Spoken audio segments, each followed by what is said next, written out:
Bé, bon dia a tothom. En primer lloc vull agrair la invitació de l'organització per participar presentant el nostre treball. I dic nostre amb molta intenció perquè el que aquí presentarem no és producte ni d'una ni de només un grup, sinó de diferents grups que des de fa ja molt de temps que treballem en col·laboració per tirar endavant una feina. I el que ens dediquem, entre altres coses, és a fer prediccions. Nosaltres ens hem especialitzat en l'àrea de la malaltia cardiovascular en fer prediccions. De fet, si tu tens informació del que ha succeït en el passat i parteixes de la premissa de que el comportament es mantindrà en el temps, tens els suficients recursos per poder fer models de predicció, intentar anticipar-te el que succeirà. Això és fonamental en prevenció, en el cribatge de riscos, que és el que ens dediquem nosaltres. I aquí volíem presentar l'experiència, dues experiències. Una que ja porta molt de temps i que podríem dir que ha arribat a la seva fase final, que és la utilització dels professionals, i una altra similar que està en procés, està en aquesta fase de desenvolupament cap a la pràctica clínica. Quin és el problema concretament? El problema són les malalties cardiovasculars. Les malalties cardiovasculars que, com tots sabeu, tenen un impacte molt important en la nostra població, és una causa de mortalitat molt important, són una causa de despesa sanitària molt important, de recursos personals i econòmics, amb l'afegit que un percentatge molt elevat, és una malaltia molt letal. El 40% dels infarts aguts de miocardi moren les primeres 24 hores sense tenir contacte amb el sistema sanitari. I aquest és un problema que ens dirigeix cap a una única solució, que és la prevenció. Per prevenir tenim diferents estratègies. De les diferents estratègies, com promoure els estils de vida a tota la població, com evitar que la gent que pateix la malaltia acabi morint-se o tenint conseqüències greus que li condicionin la seva vida, hi ha l'estratègia d'intentar identificar a les persones que tenen un risc elevat de patir-la per poder fer accions preventives en aquestes persones. Aquesta estratègia és en la que nosaltres ens focalitzarem, que requereix això, com dèiem, la identificació de les persones que estan en risc. Nosaltres ho fem mitjançant les funcions de risc.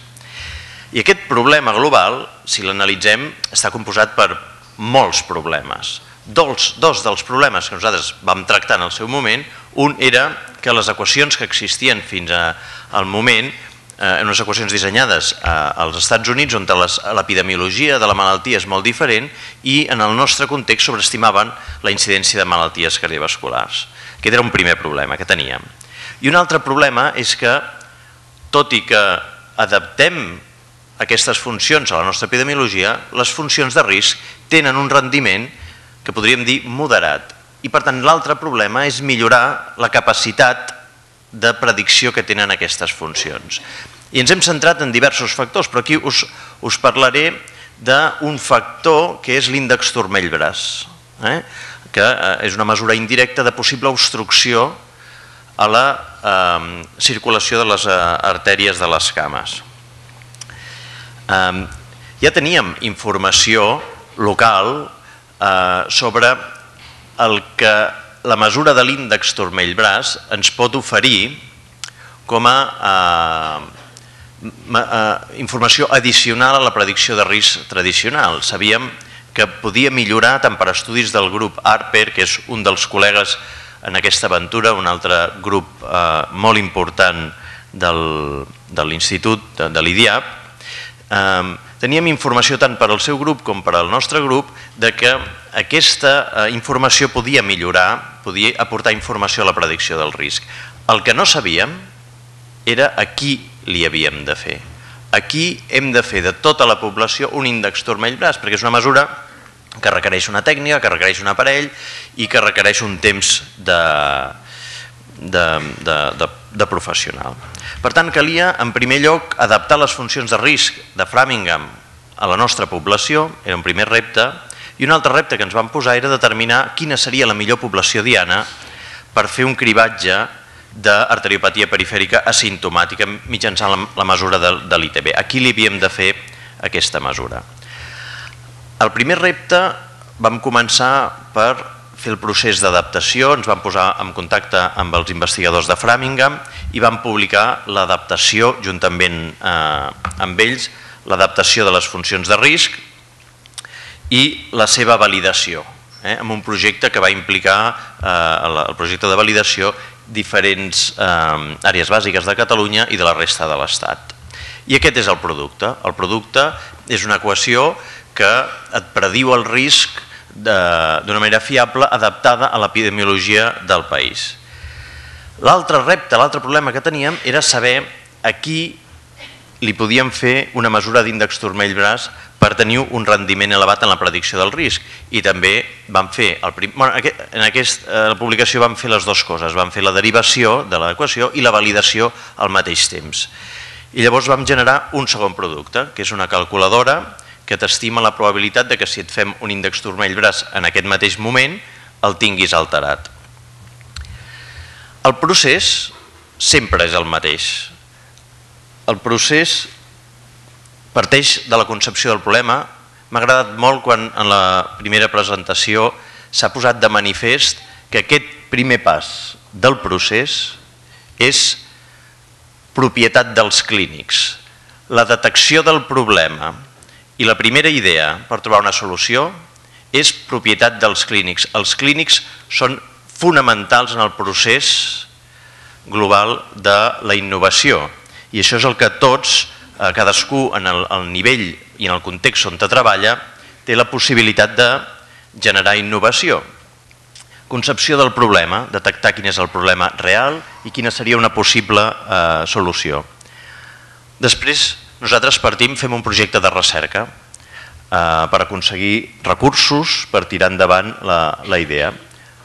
El següent pas és nosaltres fem la publicació que normalment comença per el disseny de l'equació i un segon pas fem la validació d'aquesta equació de predicció.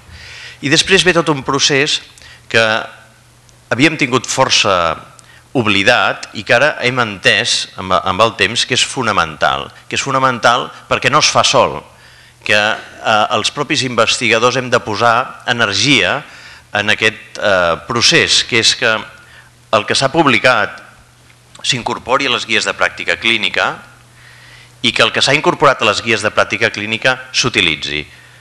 Perquè s'utilitzi un element, en el nostre cas concret, fonamental, és la introducció a la història clínica electrònica. Quan està a les guies de pràctica clínica i a la història clínica electrònica, les possibilitats de que allò s'utilitzi i, per tant, de que hagis arribat a la innovació són molt elevades.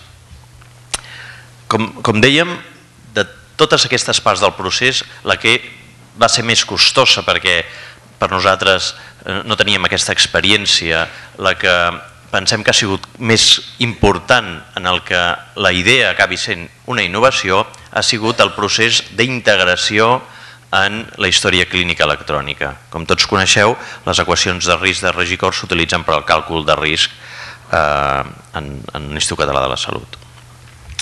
Per tant, el producte que nosaltres tenim i els que desenvolupem sempre és un producte que podríem dir que és un algoritme matemàtic o un software.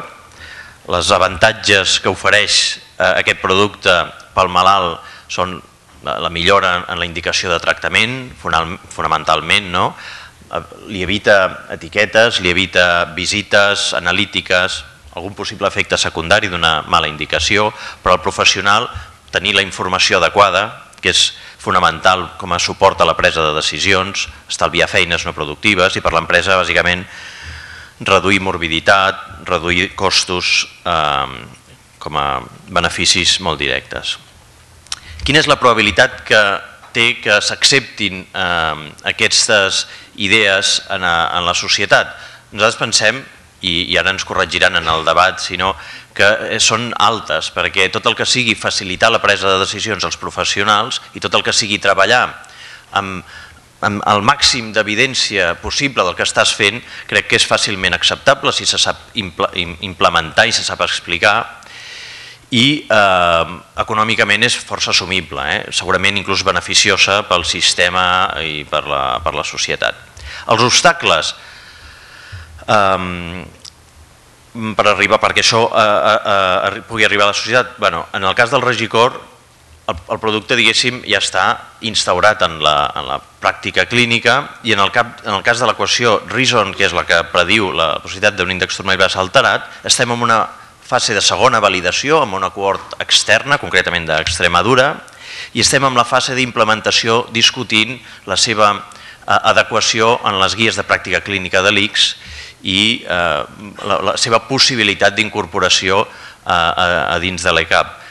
Una de les gràcies que té l'equació Reason és que utilitza la mateixa informació que l'equació de Regicor, de manera que el professional no ha de fer res diferent, l'únic que quan digui calcular tindrà dues probabilitats, la de tenir un esdeveniment coronari en els propers 10 anys, més la de que la persona en aquell moment tingui un índex turmell-Bas alterat. Per tant, no sobrecarrega l'assistència sanitària i sí que dona més informació per decidir si val la pena o no fer aquesta prova. La viabilitat tecnològica és gran, és una eina que costa molt poc d'incorporar a la pràctica amb la seva incorporació a la història clínica electrònica. Com a estratègies, ja ho hem comentat abans, per arribar a la societat, en aquest cas seria més en l'àmbit professional, introduir-ho a les guies de pràctica clínica, desenvolupament clínic seria per a les empreses proveïdores de serveis sanitaris i també formació. És molt important que els professionals que ho han de fer servir coneguin el que és i la seva utilitat. No sabem si es pot protegir aquest producte, és una cosa que podem discutir ara, perquè d'entrada en el primer cas els autors inventors del producte són molts. D'entrada la primera no és una invenció. Impacte que ha tingut? Doncs les equacions de Regicor s'utilitzen a diverses comunitats autònomes, en el País Basc, en Balears, en Castilla i León i en Catalunya. Estan incorporades a les guies de pràctica clínica. Si mirem dades de la nostra entitat proveïdora de l'ICS, el càlcul del risc en la gent que utilitza estatines s'ha incrementat força en un període recent i també, això són dades de Girona, per tant les hem de tractar amb cura, amb prudència, però el percentatge de gent que rep estatines amb un risc coronari baix ha disminuït en aquest període quasi en un 10%. I una curiositat a nivell científic, si tu poses aquesta cerca molt senzilla al PubMed, obtens 55 publicacions que estan relacionades amb Regicor i la predicció del risc coronari. Per tant, un benefici científic també ha tingut. I bàsicament aquesta seria l'experiència. Com sempre, vull tornar a remarcar que això és el producte de la feina de molta gent i que jo només represento aquest grup col·laboratiu. Moltes gràcies.